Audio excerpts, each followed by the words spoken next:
Assalamualaikum warahmatullahi wabarakatuh.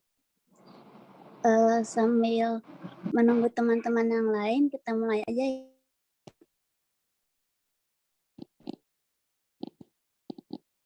ya. Selamat siang teman-teman semuanya.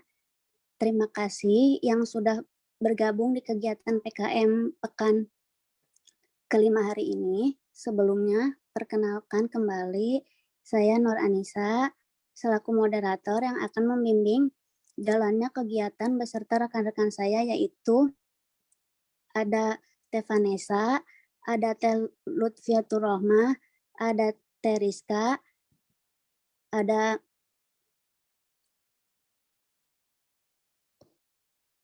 Teh Romatul, dan juga ada Teh Novia. Topik yang akan dibahas kali ini adalah hadis tentang wabah adalah rahmat bagi orang-orang mukmin. Nah, sebelum kita menuju materi, mari kita bersama-sama mengucapkan Bismillahirrahmanirrahim. Semoga kegiatan PKN pada hari ini berjalan dengan lancar, sehingga pertemuan terakhir nanti. Amin. Langsung saja ya kepada memasuki materi pembahasan yang pertama. Bismillahirrahmanirrahim.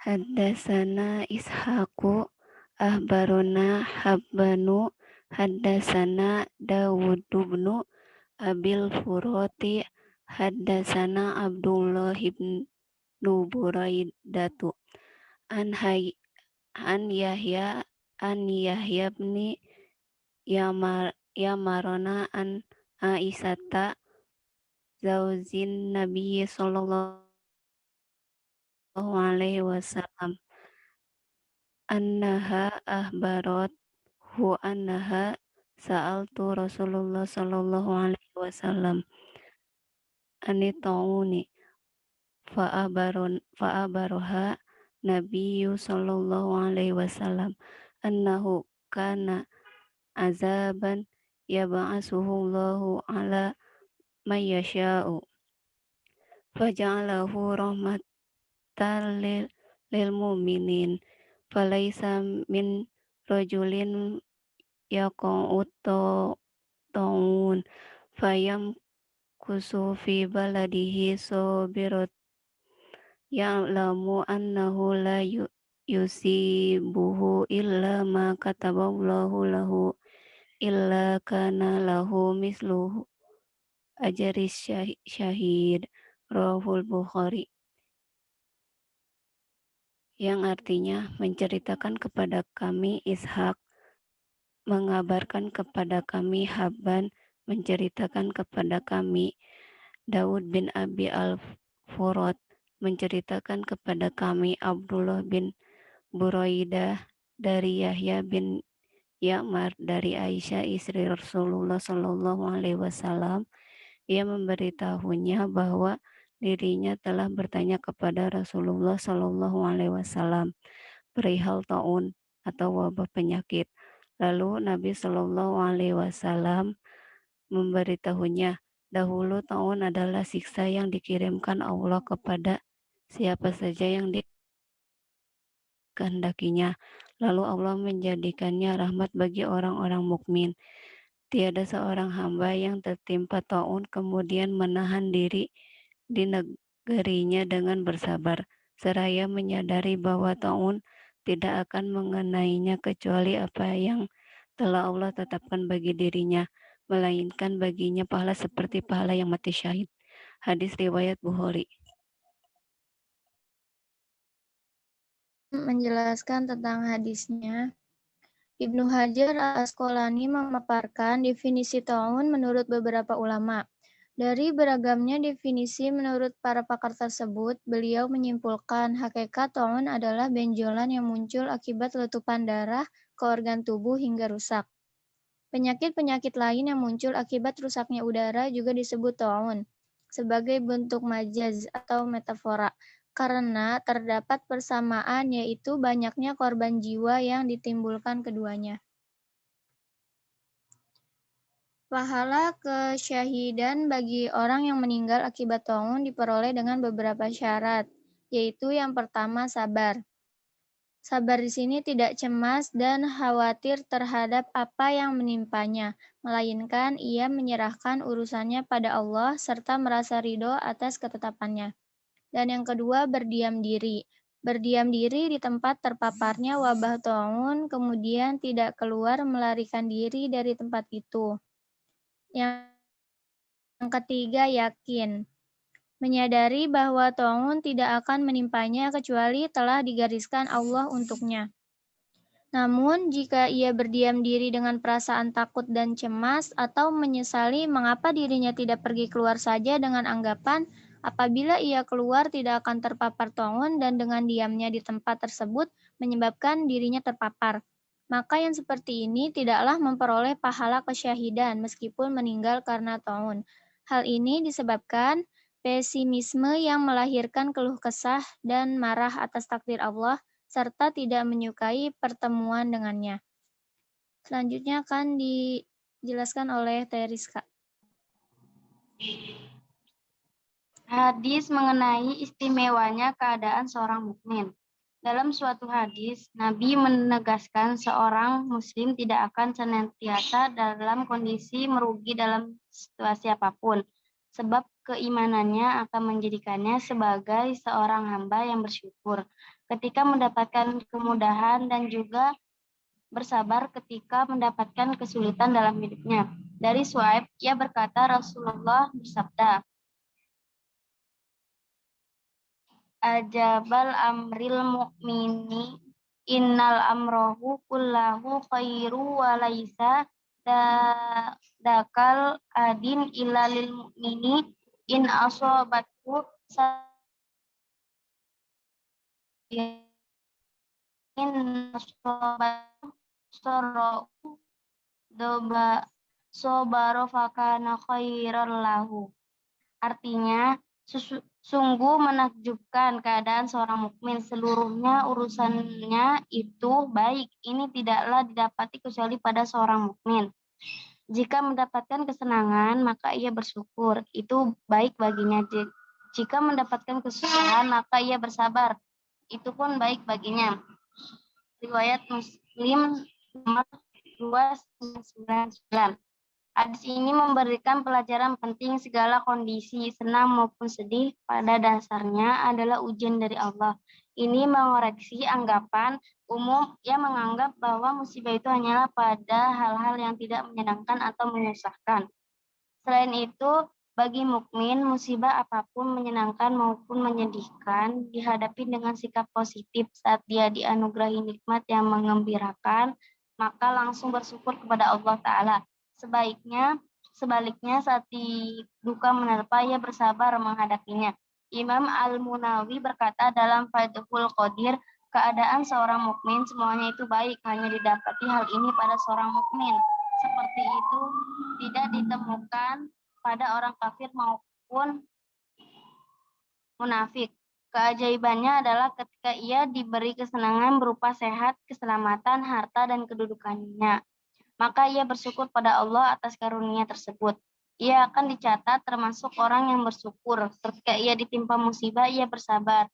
Ia akan dicatat termasuk orang yang bersabar. Oleh karenanya, selama seseorang itu dibebani syariat, maka jalan kebaikan selalu terbuka untuknya. Sehingga seorang hamba yang beriman itu berada di antara mendapatkan nikmat yang ia diperintahkan untuk mensyukurinya dan musibah yang ia diperintahkan untuk bersabar. Selanjutnya, hikmah taun atau bala bagi orang mukmin akan dijelaskan oleh Ustadzul Rahmah.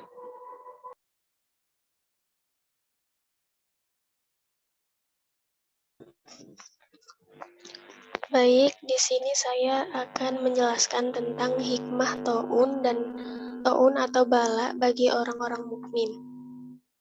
Yang pertama yaitu Allah akan mengangkat derajat dan menghapus dosa orang mukmin tersebut. Hal ini sesuai dengan sabda Rasulullah, hadis Rasulullah dari Abu Hurairah, bahwa ia berkata, Rasulullah bersabda, ujian senantiasa menimpa orang beriman pada diri, anak, dan hartanya hingga ia bertemu Allah dengan tidak membawa dosa pun atasnya. Hadis riwayat At-Tirmidzi. Nah, bahwa orang yang terkena taun atau bala akan mendapatkan derajat, akan diangkat derajatnya dan dihapus dosanya sampai ia meninggal dunia. Nah, ini juga terjadi pada Nabi Ayub, bahwa Nabi Ayub juga pernah diberi ujian oleh Allah Subhanahu wa Ta'ala, ujian yang sangat berat, yaitu kemiskinan, kehilangan anak-anaknya, kehilangan istri-istri dan keluarganya, serta terkena penyakit menular yang tidak pernah dirasakan oleh manusia pada masa itu. Kemudian yang kedua yaitu tanda kebaikan dari Allah Subhanahu wa Ta'ala, bahwa orang yang terkena taun atau bala akan diberikan tanda kebaikan dari Allah Subhanahu wa Ta'ala. Hal ini juga terdapat pada hadis riwayat Tirmidzi, sesungguhnya besarnya balasan tergantung dari besarnya ujian. Dan apabila Allah cinta kepada suatu kaum, Dia akan menguji mereka. Barang siapa yang ridho, maka baginya keridhaan Allah. Barang siapa yang murka, maka kemurkaan baginya. Kemudian yang ketiga, yaitu mati syahid. Sebagaimana pada sebuah hadis yang menyatakan, mati karena menderita taun adalah syahid bagi setiap muslim. Hadis riwayat Bukhari Muslim. Hadis lainnya menyatakan, meninggal karena sakit perut adalah syahid, dan meninggal karena taun juga syahid. Hadis riwayat Bukhari. Jadi orang yang sakit, sebagaimana yang pernah kita ketahui, bahwa orang sakit itu akan dihapus dosa-dosanya, seperti pada poin pertama tadi. Dan orang yang meninggal karena sakit atau taun ini akan dinisbatkan sebagai orang yang mati syahid. Kemudian yang keempat yaitu pahala yang tidak terbatas. Sebagaimana pada Quran Surat Az-Zumar ayat 10 yang artinya, sesungguhnya hanya orang-orang yang bersabarlah yang dicukupkan pahala mereka tanpa batas. Nah, orang-orang yang tertimpa taun atau bala, tapi mereka menghadapinya dengan sabar, maka Allah ini akan memberikan kepadanya pahala tanpa ada batasnya. Kemudian kembali kepada moderator Teh Nisa.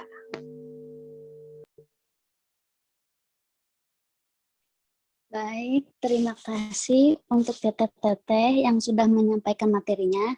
Selanjutnya yaitu ada sesi pertanyaan, tanya jawab. Untuk rekan-rekan yang ingin bertanya, silahkan bisa dibuka diri terlebih dahulu.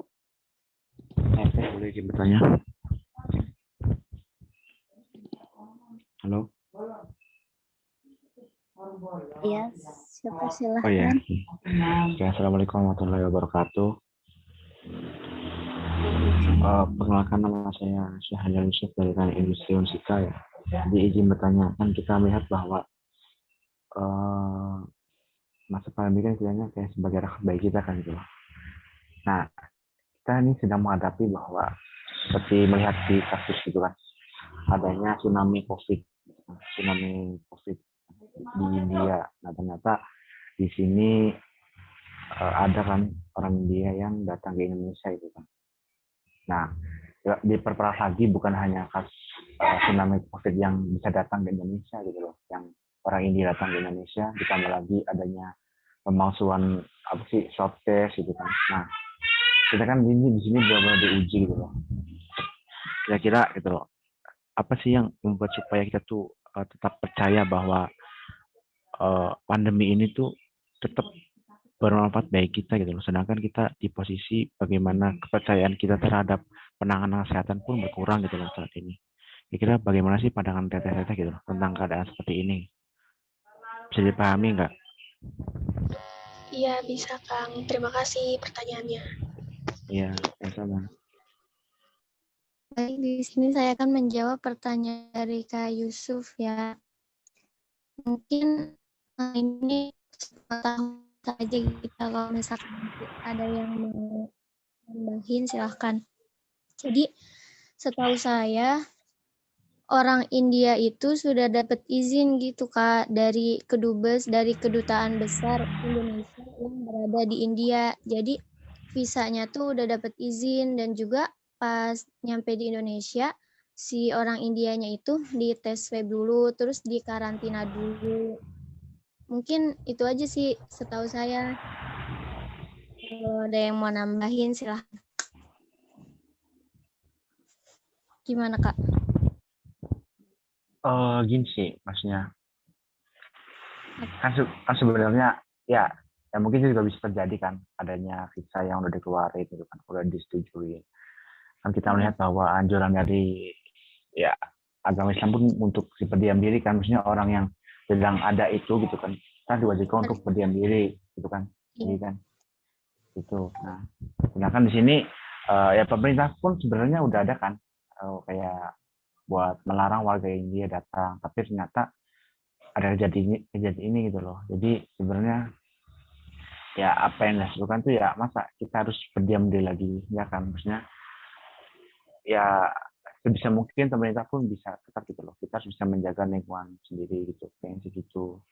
Tapi ya kalau misalnya udah ada ketentuan dari pihak dubesnya, ya bagaimana lagi kan, kita kan nggak bisa berwenang gitu. Tapi ya seenggaknya kita memberikan ketegasan gitu kan. Mungkin itu aja sih pandangan saya. Ya, terima kasih ya Teh atas jawabannya. Iya, sama-sama Kak. Izin menambahkan dari jawabannya Teh Vanessa, Kang. Iya. Jadi kan pada zaman Nabi itu disebutkan di hadis Nabi itu kan sebaiknya ya dianjurkan seseorang yang mengetahui di suatu tempat itu ada sebuah wabah, baik itu di tempatnya atau di tempat lain gitu. Kalau di daerah kita, misalkan daerah kita terkena wabah, itu kan kita dilarang keluar rumah ya, atau keluar daerah itu.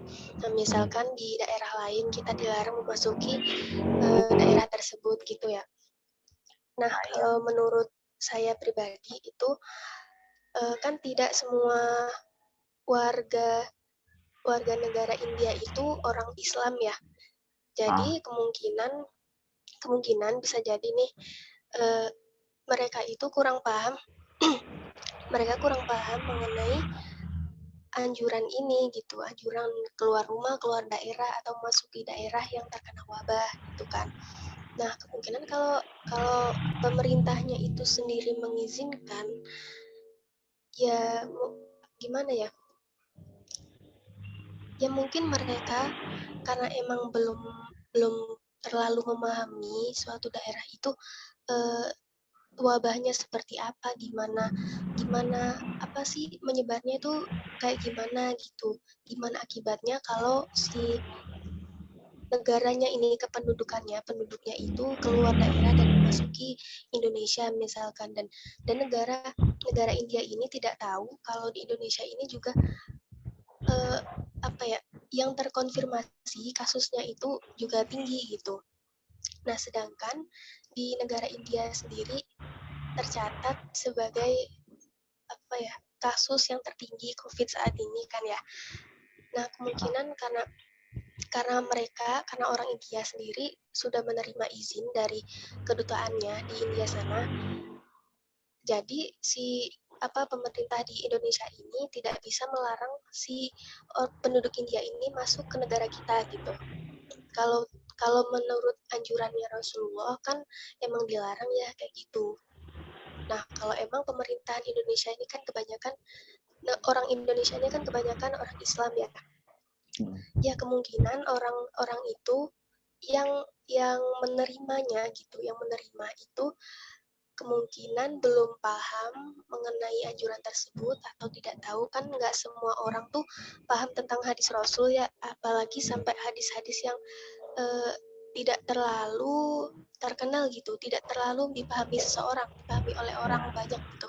Jadi kan hadis tentang taun ini jarang banget didengar orang gitu ya. Jadi mungkin belum paham atau gimana gitu, karena si orang India ini udah dapat izin dari negaranya, jadi dibolehkan untuk masuk gitu.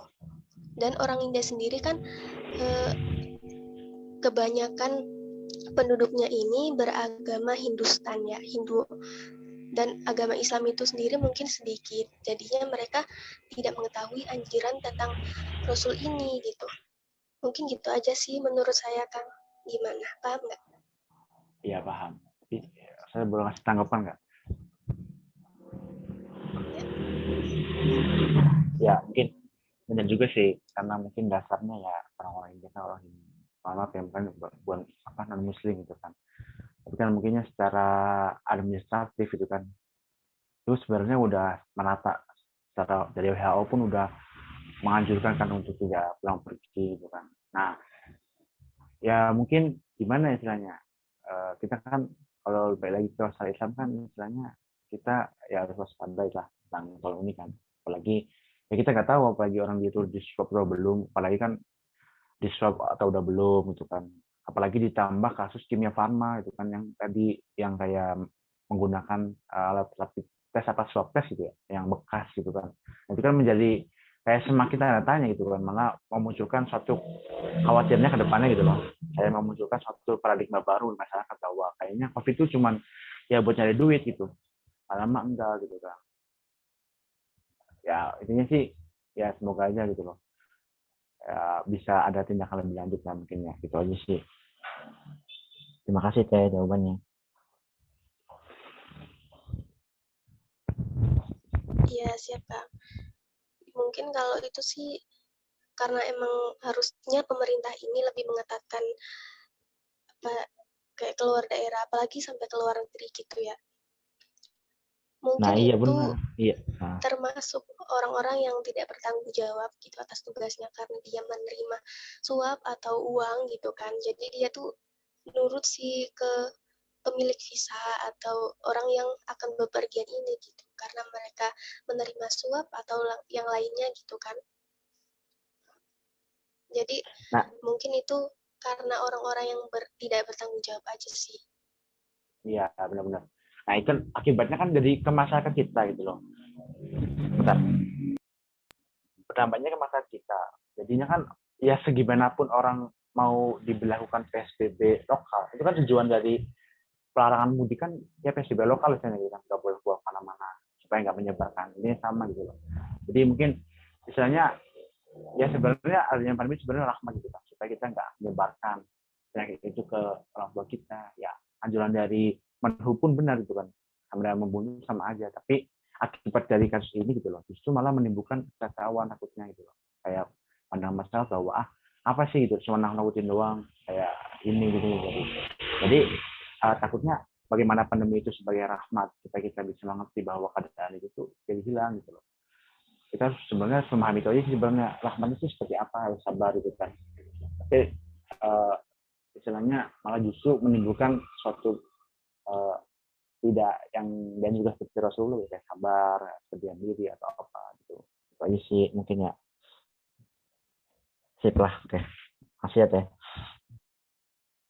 Baik Kang Ucup, mengenai jawaban-jawabannya tadi bisa diterima, bisa dipahami atau kurang gimana? Oh iya, sudah cukup. Udah cukup kok. Terima kasih. Iya. Baik, kalau nggak ada pertanyaan lagi, dicukupkan aja ya materi hari ini karena moderatornya belum masuk Zoom.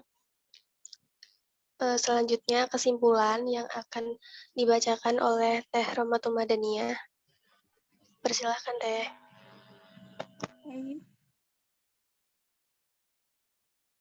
Kesimpulan yang dapat kita petik ya dalam pertemuan kali ini. Dari pengertian taun yang diutarakan para pakar dapat diambil kesimpulannya bahwa taun adalah jenis penyakit khusus dengan gejala tertentu. Jadi setiap wabah yang menular belum tentu taun kecuali sebagai analogi atau kiasan. Maka pandemi COVID-19 bisa saja dianalogikan atau dikiaskan dengan penyakit taun ini. Allah menurunkan wabah sebagai bentuk azab bagi umat-umat terdahulu seperti Bani Israel. Adapun wabah yang menimpa orang-orang mukmin dari umat Nabi Muhammad SAW yaitu rahmat dan pahala kesyahidan dari Allah. Rahmat karena sakitnya menjadi penghapus dosa-dosanya, dan pahala kesyahidan didapat bagi ia yang bersabar, mengisolasikan diri dan meyakini apa yang menimpanya yaitu takdir dari Allah dan yang telah ditetapkan untuknya. Perbuatan zalim yang dilakukan manusia salah satu dari sebab terjadinya bencana di muka bumi. Sebagai contoh, penyerangan tentara Mongol ke Baghdad pada tahun 1258 Masehi yang memakan banyak korban jiwa dan menyebabkan terjadinya wabah ganas yang menyebar ke Syam.